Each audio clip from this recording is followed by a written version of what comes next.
Hati-hati orang yang benci kepada Ahlul Bait, apalagi tidak mengakui akan keberadaan Ahlul Bait, itu bisa mati kafir.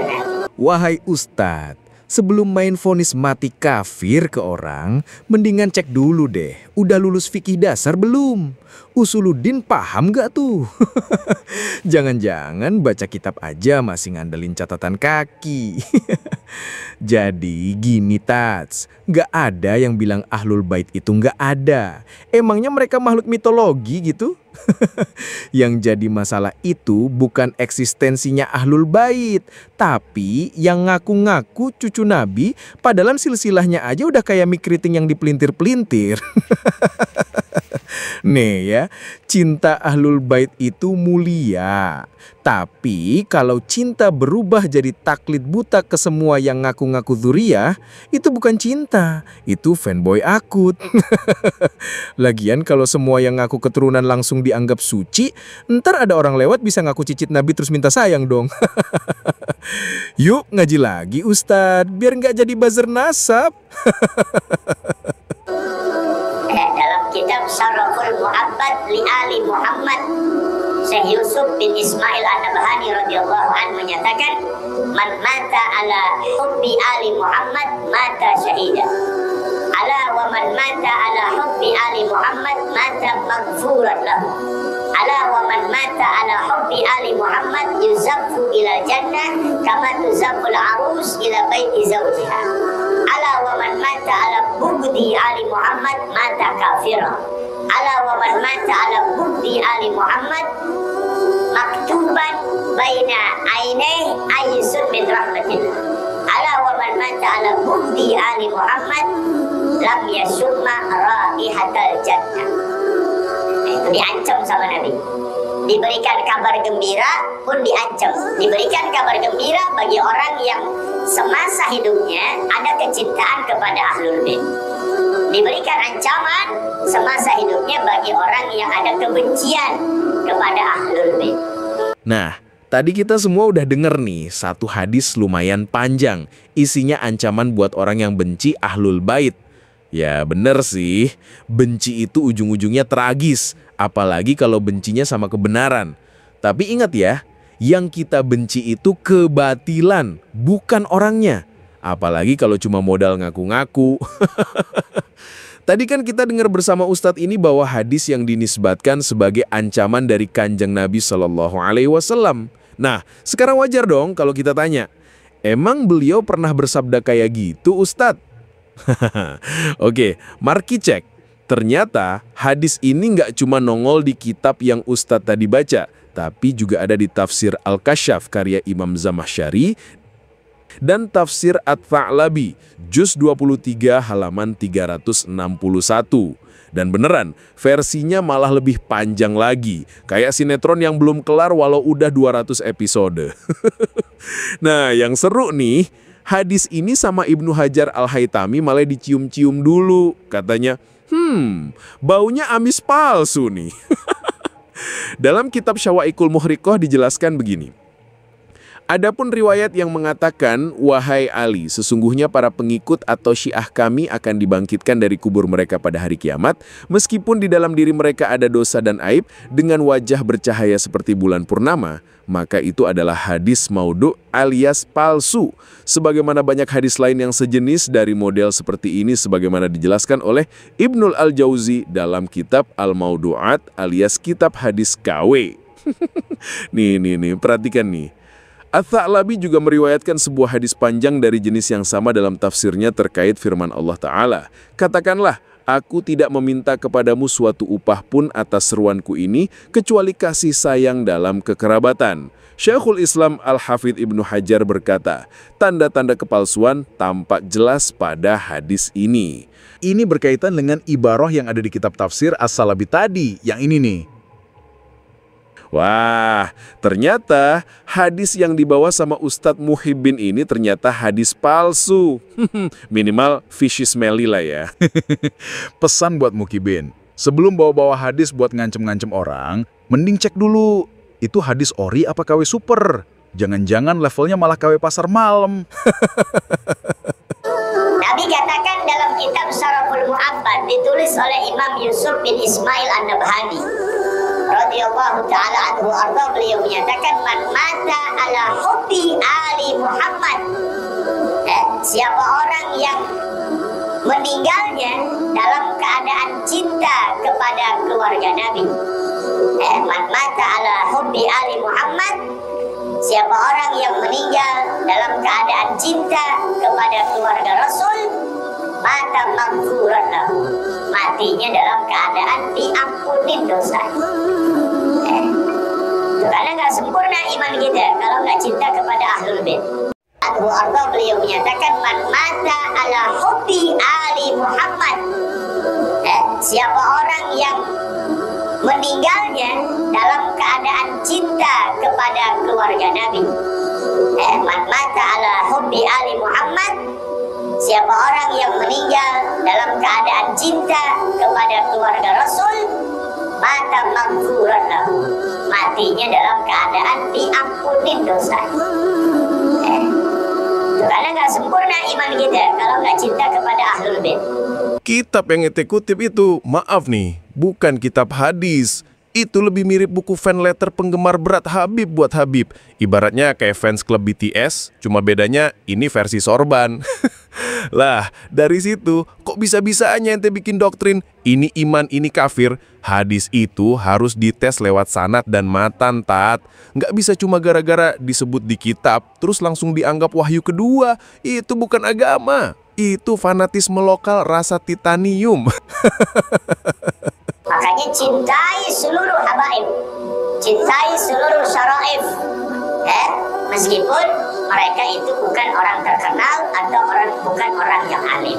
Cinta membabi buta sama orang cuma karena nasab tanpa lihat ilmunya, ahlaknya, dan otaknya, itu bukan ajaran Islam, itu ajaran feodalisme Arab klasik. Nabi sendiri nggak pernah ngejamin keselamatan keluarganya kalau nggak beriman dan beramal soleh. Bahkan anaknya Nabi Nuh aja, maaf, kelelep bos. Tapi di sini ente ngajarin umat buat sayang sama siapapun yang punya nasab, walaupun kelakuannya udah kayak konten horor jam 11 malam. Ya ampun, luar biasa, sampai kalong wewe pun tepok jidat. Jangan hanya cinta kepada satu hamba. Yang berikutnya ala waman mata ala hubbi ali Muhammad yuzafu ilal jannah. Siapa orang yang meninggal dalam keadaan cinta kepada keluarga Nabi, ajalnya sampai hatinya cinta gemar kepada duriah Rasulullah. Ada mudah-mudahan keluarganya Bang Dwi ini keluarga yang mencintai ahlul baitnya Nabi Muhammad. Karena saya lihat di sini banyak foto, terutama foto Sayyidul Walid Al-Habib Umar bin Abdurrahman Segaf. Ada foto lagi Al-Habib Walid Al-Habib Abdurrahman, Habib Umar bin Hafiz, Syekh Abu Bakar Salim, Habib Soleh Tanggul. Lihat pajang foto-foto habaib di rumah kita.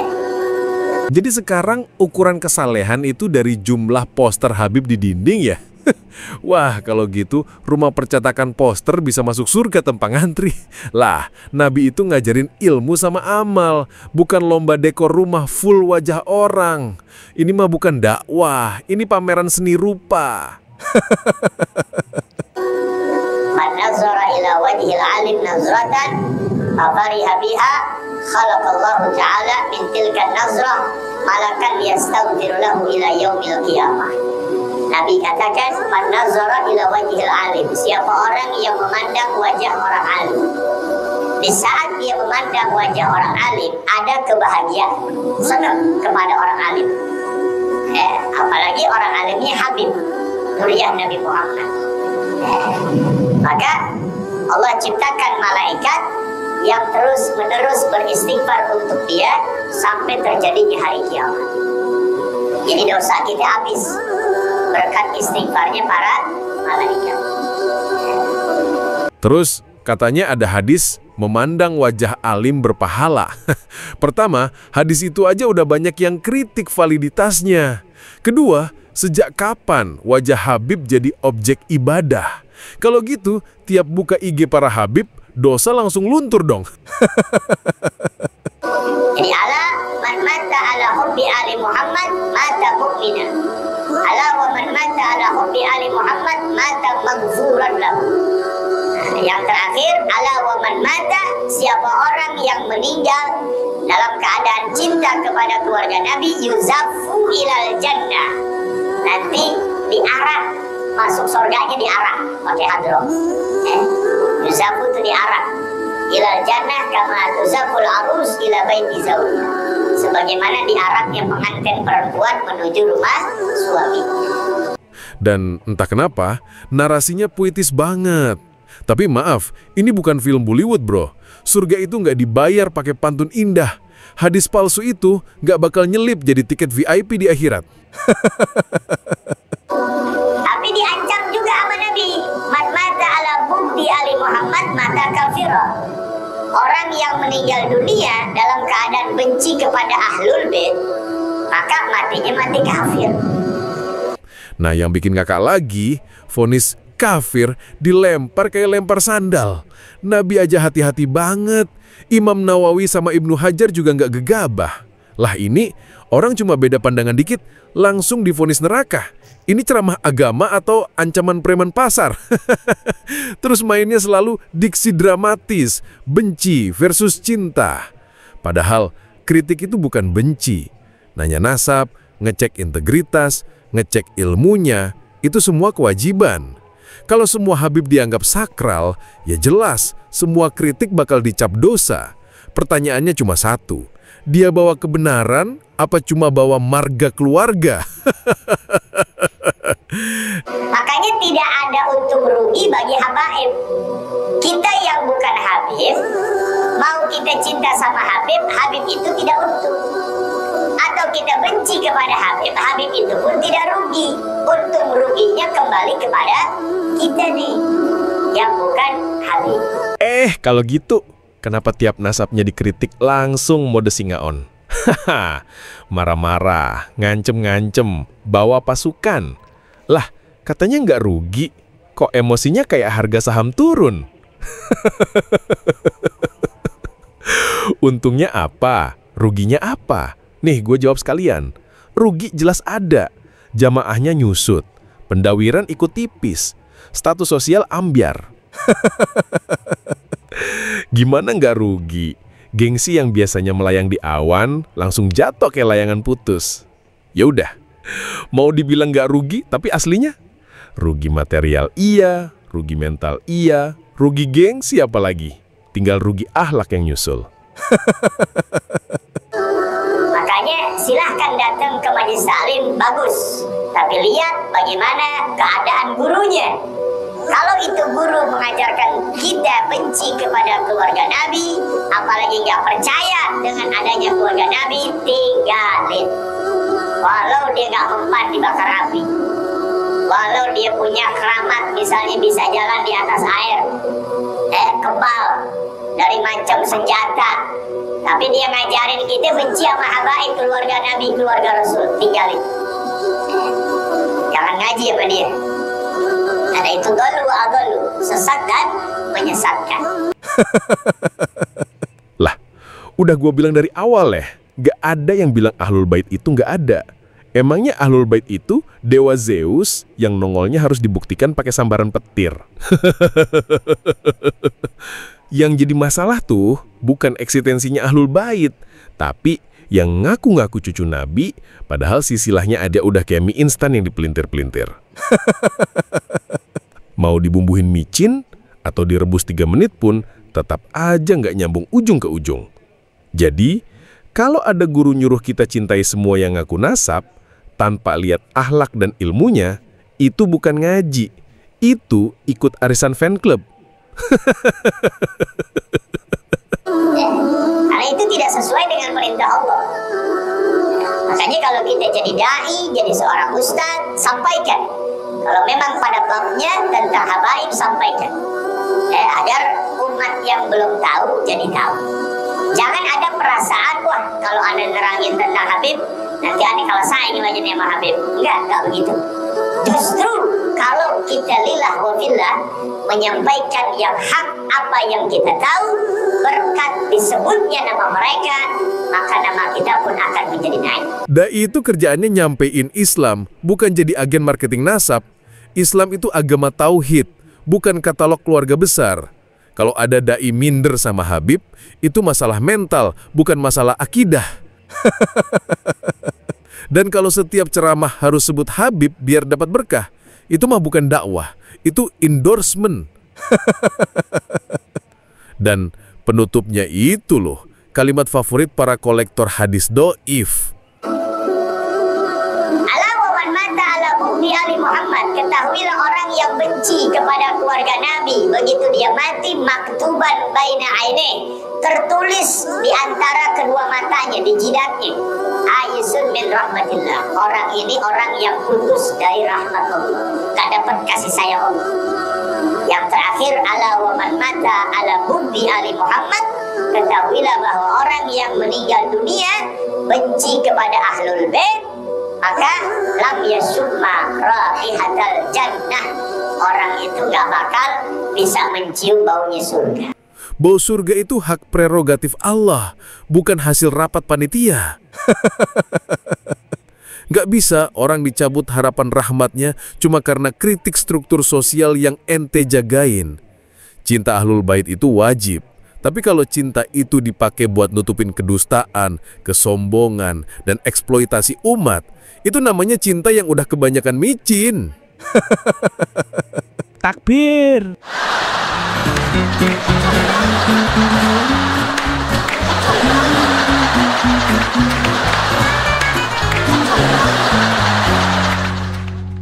Nomor selanjutnya pun para syekh para sedulur, ini di sini ada pedangnya Sayyidina Ali. Pedangnya Sayyidina Ali.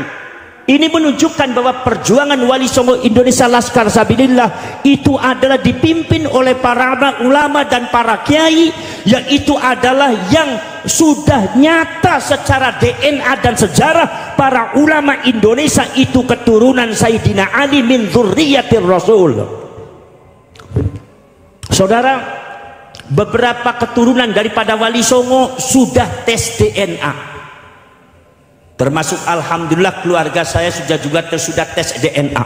Semuanya mengarah ke J1.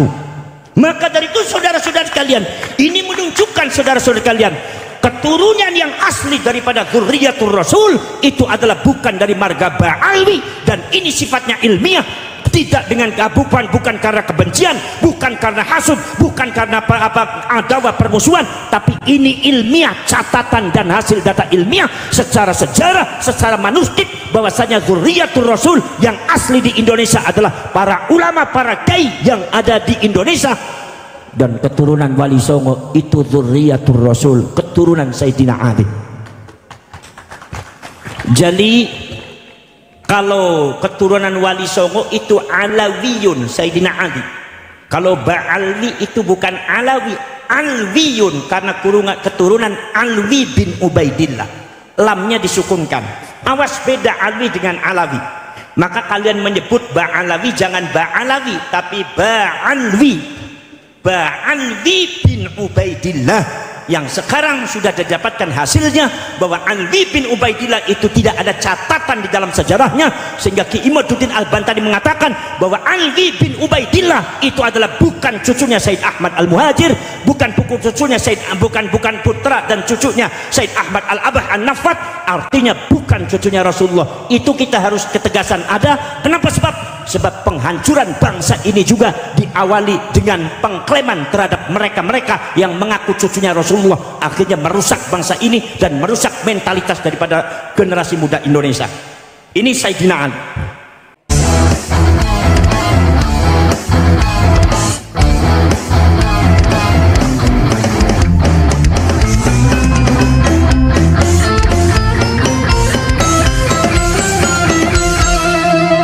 Jadikanlah hidup lebih berarti, jadikanlah laskar sang pemberani, membela ulama kiai pribumi, Wali Songo pewaris negeri, gelora jiwa jiwa ini tak tertandingi. Jangan coba-coba mengganggu negeri. Ulama kami terhina, kami pun tak terima. Siap jihad jadi semboyan kita. Kami adalah Laskar Sabilillah, pecinta Wali Songo dan para anbiya, pewaris peradaban Islam di Nusantara hingga berkibar bangsa Indonesia. Kami perisai para ulama, sepenuh hati korbankan jiwa dan raga. Bila nanti tertulis jihad pilihan kami, Syahid bela agama dan negara. Kami terlahir di bumi pertiwi, terpatri suci sejarah negeri. Korbankan darah nyawa leluhur kami. Jangan kau coba rubah dan kau pecundangi.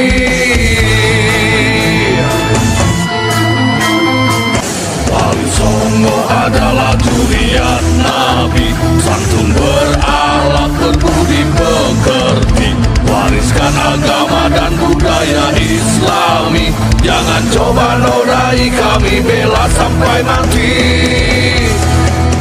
Kami adalah Laskar Sabilillah, tak akan gentar meskipun berkalang tanah. Demi bela agama, juga bela negara, ikhlas jihad dan Syahid bersama ulama. Relakan kami pergi dan berjuang, jadi perisai Trawali dan kebenaran. Meski harus berkorban nyawa satu ibadah, demi kebenaran menang dan ditegakkan. Kami adalah Laskar Sabilillah, pecinta Wali Songo dan para anbiya, pewaris peradaban Islam di Nusantara hingga berkibar bangsa Indonesia. Kami perisai para ulama, sepenuh hati korbankan jiwa dan raga. Bila nanti tertulis jihad pilihan kami, Syahid bela agama dan negara.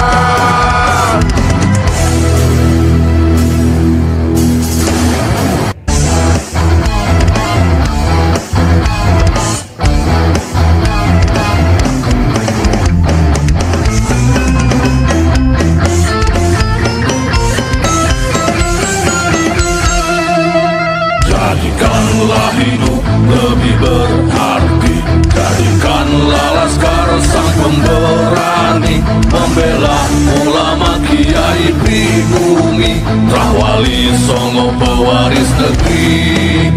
Gelora jiwa ini tak tertandingi. Jangan coba-coba mengganggu negeri.